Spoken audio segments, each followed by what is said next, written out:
bonsoir. Ce soir, je vous propose de découvrir la suite de l'histoire du marchand de rêves, une histoire que vous avez été nombreux à apprécier.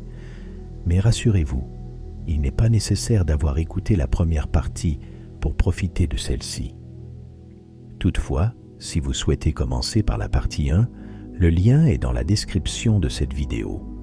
Nous suivons cette fois Élise, une amie de Marc, qui à son tour s'apprête à franchir la porte de l'invisible.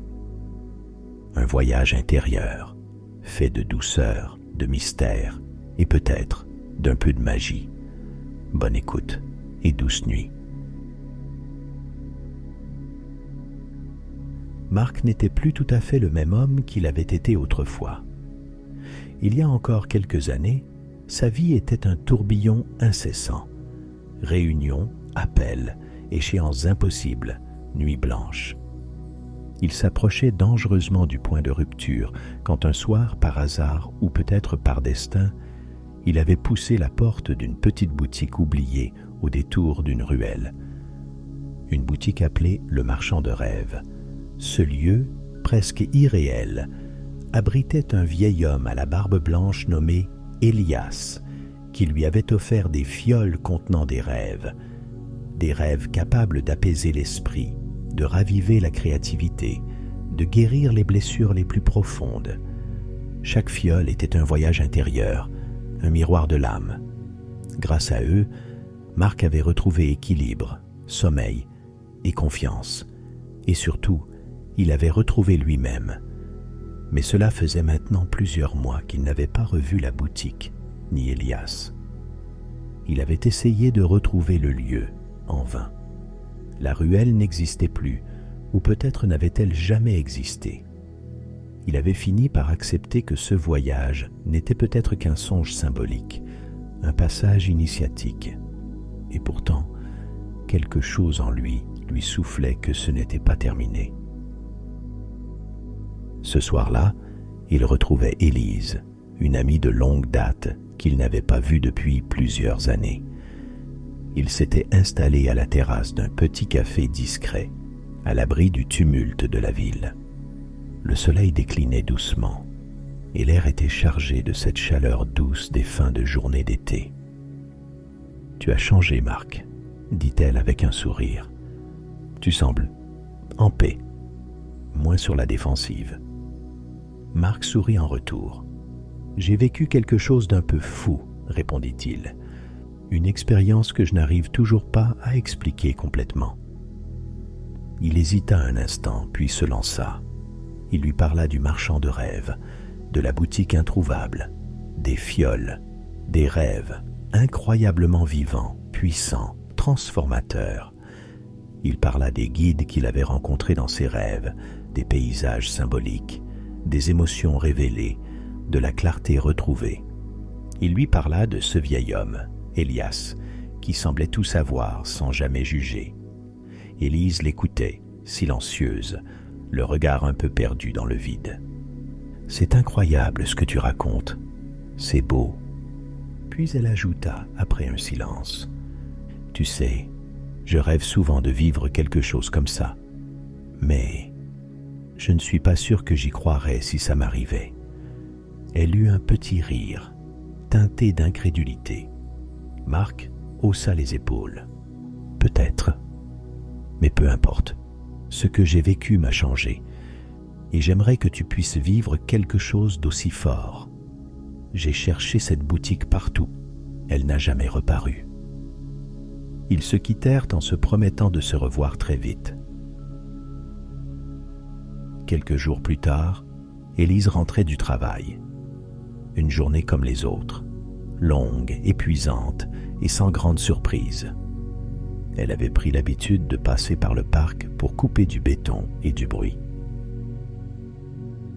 Ce soir-là, alors que le soleil se couchait à l'horizon, elle aperçut quelque chose d'inhabituel.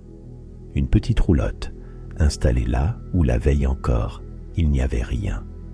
Elle était ancienne mais élégante, peinte de couleurs chaudes, ornée de motifs étoilés. Une lumière douce filtrait par la porte entr'ouverte et un parfum étrange flottait dans l'air. quelque chose entre la lavande, le bois ancien et un soupçon d'orange confite. Intriguée, Élise s'arrêta.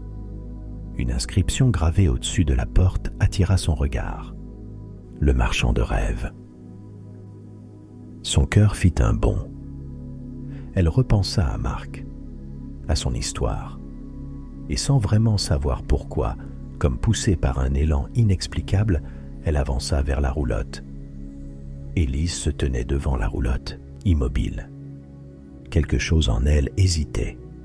Ce n'était pas de la peur, non, plutôt cette voix rationnelle qui guidait chacun de ses choix depuis des années.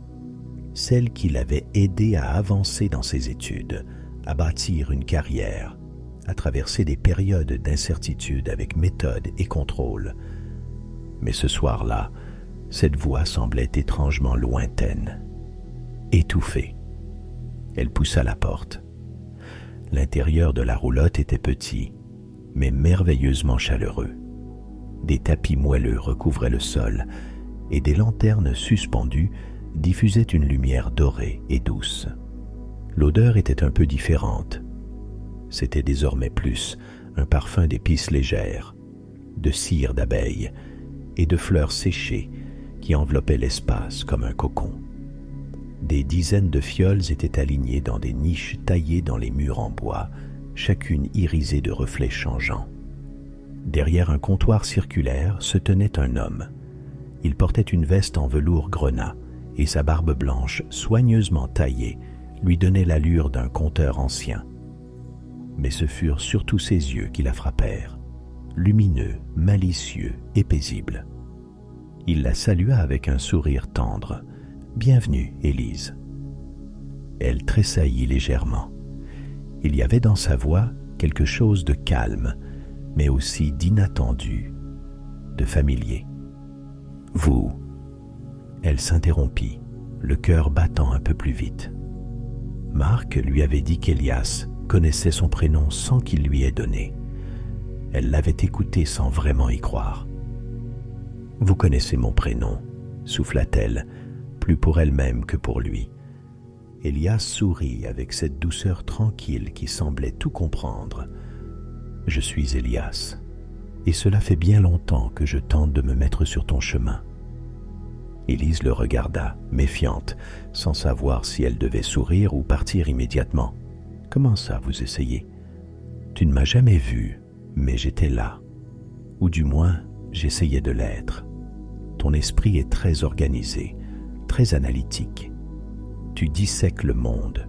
Tu poses des équations à tout ce que tu ressens. C'est une qualité, mais cela me met des bâtons dans les roues. Et maintenant ?» Elias eut un petit sourire mystérieux. « Quelque chose en toi a changé. Une faille s'est ouverte. Ou peut-être une envie. Le souvenir d'un vieil ami et d'une histoire étrange. » Élise baissa les yeux, surprise qu'il fasse allusion à Marc sans même qu'elle l'ait mentionné. « Vous le connaissez ? » « Je connais chacun de ceux qui franchissent mes portes, et ceux qui veulent les franchir. Il t'a transmis quelque chose, sans le savoir. Un doute, une étincelle. Et cette étincelle t'a guidé jusqu'ici. » Elle avança lentement jusqu'au comptoir, jetant un œil aux fioles scintillantes. L'endroit avait quelque chose d'irréel. Mais étrangement, elle ne doutait plus. Elle esquissa un sourire. « La première fiole est gratuite, n'est-ce pas ?» Elias éclata d'un rire doux. « Ah, il t'a raconté ça aussi ? Oui, c'est vrai, la première est gratuite. » Elle leva un sourcil amusé. « Et les suivantes ? Elles le sont aussi. » Marc ne m'a jamais dit quel prix il avait payé pour les autres. Parce qu'il ne les a jamais payés. Élise fronça les sourcils. Pourquoi ? Elles semblent pourtant précieuses. Elias sourit doucement. Elles le sont, comme le soleil qui éclaire et réchauffe, comme l'air que tu respires, ou la mer quand tu t'y baignes. Certaines choses n'ont pas de prix, Élise. Elles sont simplement là, offertes à ceux qui prennent le temps de les accueillir. Il se tourna alors vers une étagère légèrement en retrait et en sortit une fiole translucide. À l'intérieur, un liquide pâle, irisé, scintillait à la lumière comme s'il contenait des fragments d'aurore. Il la posa doucement sur le comptoir devant elle. Ceci est un rêve pour croire. Il ne guérira rien. Il n'expliquera rien. Il ne changera rien. Mais il ouvrira tes yeux.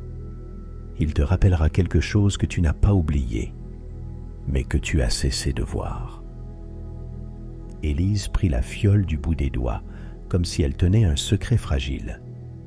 Et si ça ne marche pas? Ça marchera. Elle resta un instant silencieuse, la fiole posée dans sa paume. Puis elle le remercia d'un simple hochement de tête et sortit de la roulotte dans le calme du soir tombant. Chez elle, elle posa la fiole sur sa table de chevet. La lumière de la lampe faisait danser des reflets étranges sur les murs. Elle la contempla longuement, le cœur battant plus vite qu'à l'accoutumée. Elle pensa un instant à Marc, mais l'idée de le prévenir, de lui raconter ce qui venait de se passer, s'évanouit aussitôt. Elle n'avait même pas envie de sortir son téléphone, de peur que le simple fait de nommer l'instant le fasse disparaître. Comme si tout cela pouvait s'effacer au contact du monde réel. Comme si elle risquait de découvrir que ce n'était qu'un rêve. Elle n'était pas encore tout à fait sûre d'y croire, mais quelque chose en elle voulait croire, et ce simple désir suffisait peut-être. Ce soir-là, Élise ne trouva pas immédiatement le sommeil. Elle s'était couchée tôt, mais son esprit, lui, ne semblait pas vouloir s'arrêter. Les pensées tournaient en boucle, inlassables. Est-ce que tout cela avait vraiment eu lieu? Était-ce une forme de délire provoqué par la fatigue? Avait-elle rêvé cette roulotte?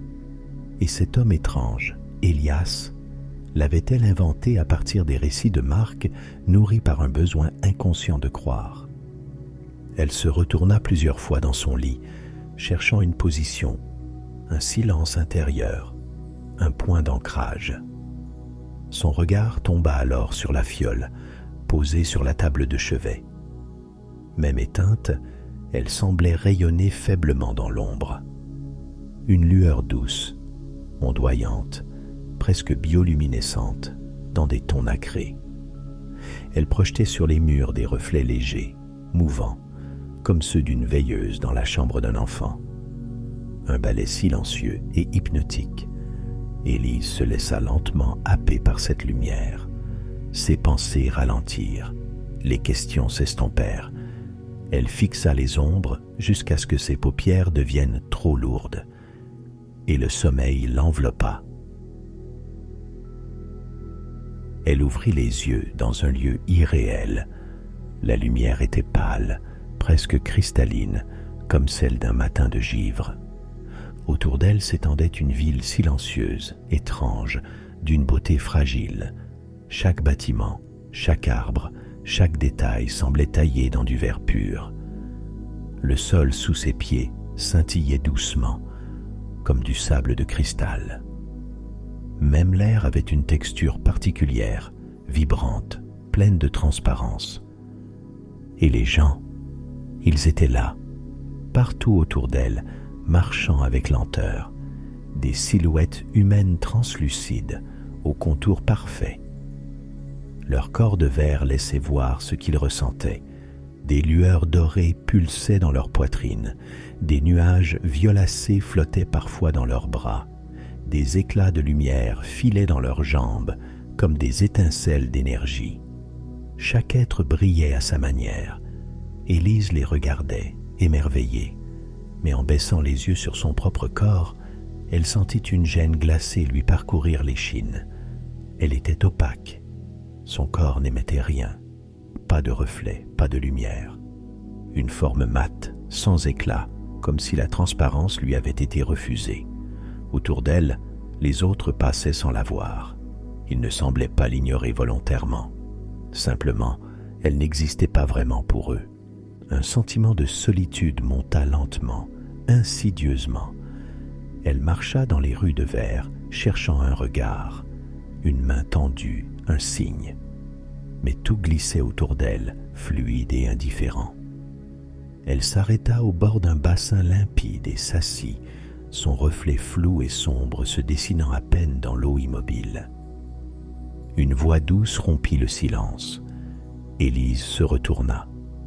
Devant elle se tenait une petite fille de verre, fine et lumineuse, presque irréelle. Mais dans ses yeux, elle reconnut les siens, une version plus jeune d'elle-même. Elle s'assit à côté d'Élise, sur le bord du bassin. Elle tenait dans ses mains un petit fragment de miroir, taillé en ovale, poli comme une goutte de lumière. « Regarde-toi, pas comme les autres te voient, pas comme tu voudrais qu'ils te voient. Regarde-toi pour de vrai. » Élise hésita. Tout en elle résistait. Et pourtant, une part d'elle savait qu'elle ne pouvait pas reculer. Elle tendit la main. Le miroir était tiède, presque vivant. Lorsqu'elle y plongea son regard, elle vit quelque chose qu'elle n'attendait pas. Elle ne vit pas son visage. Elle vit ses émotions, son besoin de tout comprendre, sa peur de ne pas être assez, sa fatigue d'être forte, sa peur d'être faible, son envie d'être aimée, son désir de contrôler, son regret de s'être oubliée. Et au milieu de tout cela, elle vit une lumière douce, enfouie mais vibrante. Une pulsation, un noyau, une force invisible mais réelle. Alors, lentement, son corps changea. D'abord sa main devint translucide, puis son bras, puis sa poitrine. Des reflets apparurent dans sa cage thoracique. Une lumière chaude, vacillante, mais bien là. Elle brillait. Pas aussi fort que les autres, pas encore. Mais elle brillait. L'enfant sourit. La magie n'est pas un pouvoir, Élise. C'est ce qui apparaît quand tu te laisses voir. Autour d'elle, la ville s'illumina. Les passants, maintenant, la voyaient. Certains lui adressaient un regard, un sourire, un signe léger, non pas parce qu'elle était devenue parfaite, mais parce qu'elle s'était autorisée à être vraie. Et dans cette transparence nouvelle, Élise comprit une chose simple. Elle n'était plus seule. Élise se réveilla avec une sensation nouvelle, fragile mais claire, de la légèreté.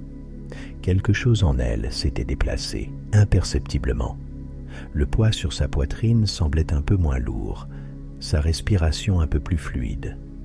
Le monde, dehors, n'avait pas changé, mais elle, oui. Elle se leva sans difficulté, prépara son café sans traîner, se surprit à sourire devant le reflet du matin dans la fenêtre. Et tout au long de la journée, le rêve revenait. Cette ville de verre, ces silhouettes lumineuses, cette petite fille au miroir, et surtout cette transparence retrouvée, cette permission silencieuse d'exister, non comme on attendait qu'elle soit, mais comme elle était. Elle pensa plusieurs fois à appeler Marc, à lui raconter ce qu'elle avait vécu. Mais à chaque fois, quelque chose en elle lui murmurait d'attendre. Pas encore. Ce n'était pas une histoire à partager comme un souvenir de vacances. C'était un secret en pleine germination. Elle termina sa journée avec une hâte nouvelle, presque fébrile. Dès que le soleil commença à décliner, elle prit la direction du parc. Et la roulotte était là, toujours à la même place, comme si elle n'avait pas bougé, mais aussi comme si elle avait toujours su qu'Élise reviendrait. Elle poussa la porte. Elias l'attendait, assis derrière son comptoir, les mains croisées, le regard pétillant. Alors, Élise sourit. Elle avait l'impression de rentrer chez elle. C'était bouleversant, mais doux. J'ai l'impression d'avoir vu quelque chose que j'avais toujours refusé de voir. C'est souvent ce que permet le premier vrai rêve, dit Elias doucement. Non pas d'ajouter quelque chose, mais d'ôter ce qui faisait écran. Elle s'approcha, les yeux se posant sur les fioles, comme la veille. Mais cette fois, quelque chose attira son regard. Un peu en retrait, à demi dissimulée dans une niche d'ombre, se trouvait une fiole noire. Un noir épais, profond, semblable à du pétrole. Mais ce n'était pas ce qui l'avait captivé. C'était la lumière. Au cœur de cette obscurité dense brillait une lumière blanche, fine mais tenace. Elle repoussait la noirceur autour d'elle comme si elles étaient incompatibles. Comme de l'huile et du vinaigre. La lumière n'était pas avalée. Elle persistait. Élise la fixa quelques secondes, fascinée, sans oser poser de questions. Elias avait remarqué son regard, mais il ne dit rien tout de suite. Il tendit doucement la main vers elle, paume ouverte. Élise, un peu surprise, posa la sienne dans la sienne. Elias referma ses doigts autour des siens, avec une délicatesse presque rituelle. Puis il ferma les yeux. Un silence s'installa, dense, presque sacré. On aurait dit qu'il écoutait. Pas ses pensées, ni ses souvenirs.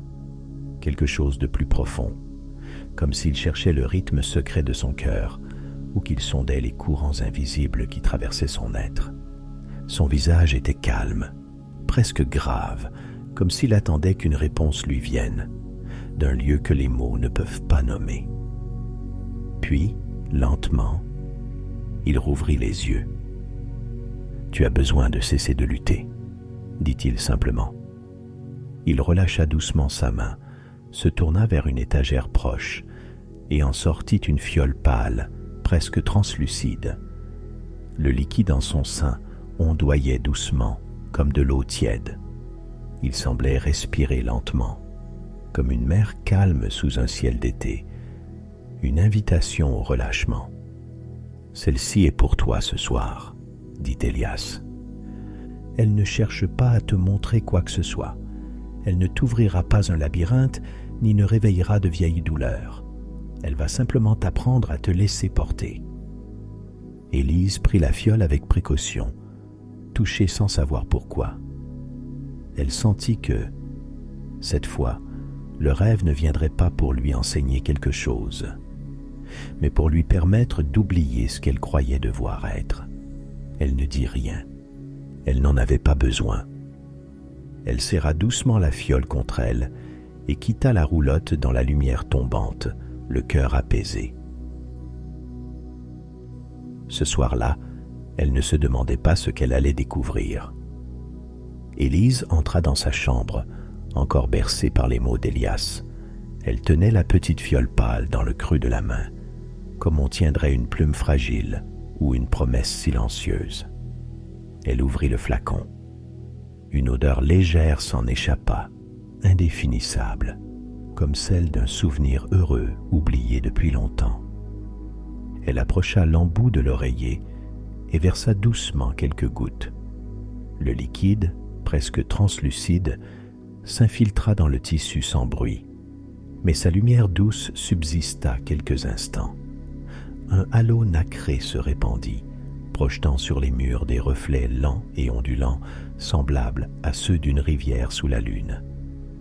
Élise s'allongea, la tête posée là où brillait encore la lumière, comme un enfant se blottirait contre une veilleuse. Elle inspira profondément. Une dernière pensée lui effleura l'esprit, mais elle ne s'y accrocha pas. Elle ferma les yeux, et cette fois, elle ne résista pas.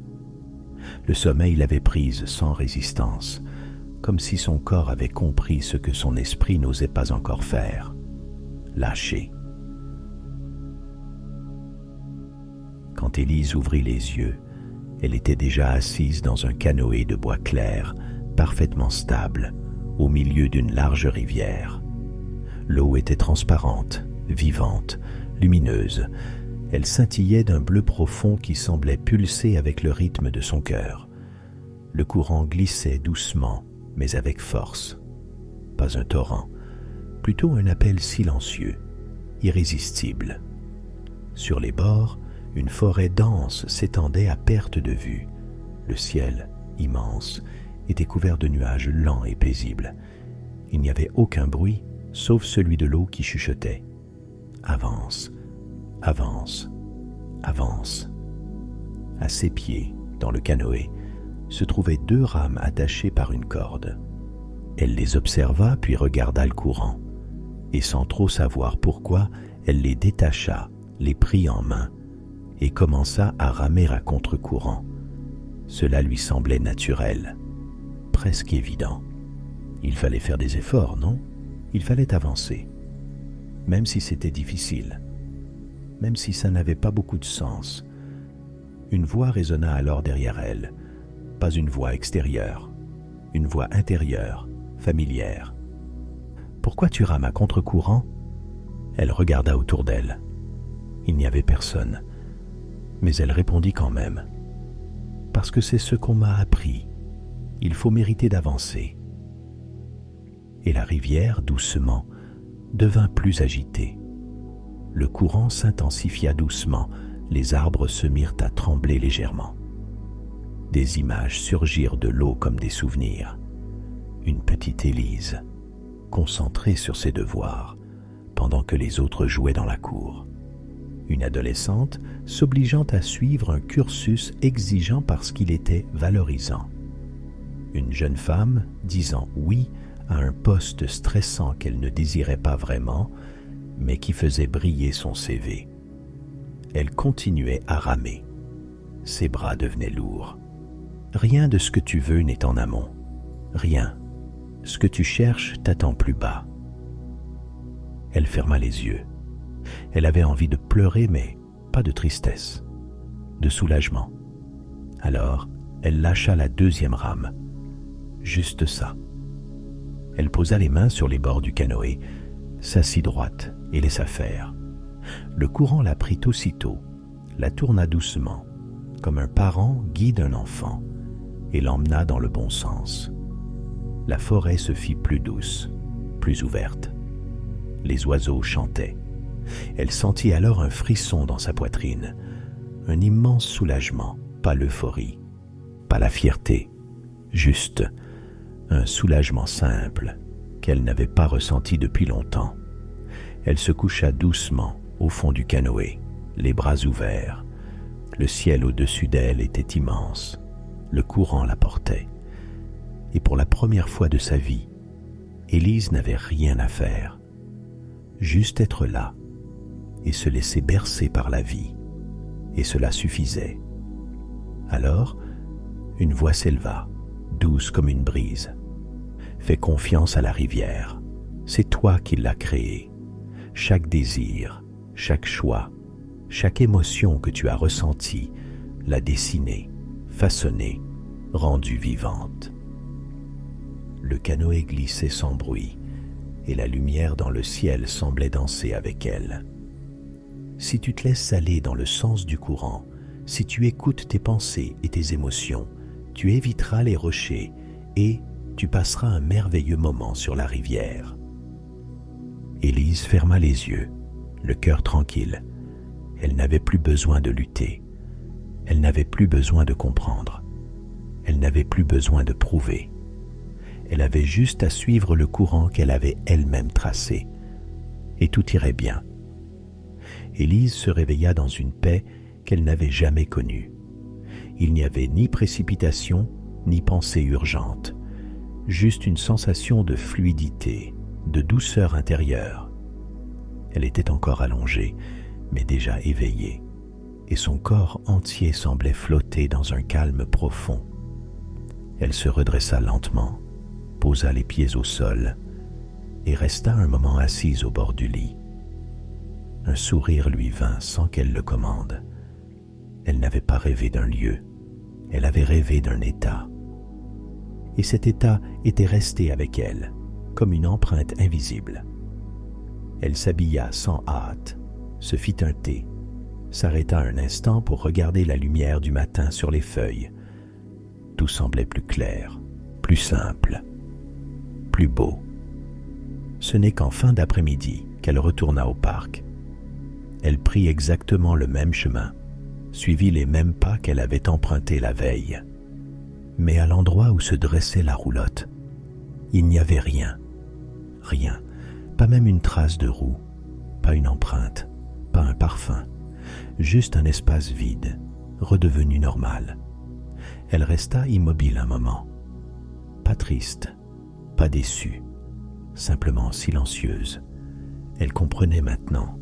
Elias n'était pas un marchand ordinaire. Il ne vendait rien, il ne gardait personne. Il apparaissait quand on était prêt et disparaissait quand on avait trouvé la réponse. Et elle avait trouvé. Le lendemain, elle retrouva Marc dans un coin calme du fameux parc. Il s'était donné rendez-vous sur un banc au bord de l'eau. Lorsqu'il arriva, elle se leva pour le prendre dans ses bras. Il fut surpris par sa légèreté, comme si elle avait perdu un fardeau invisible. « Tu vas bien ?» demanda-t-il en souriant.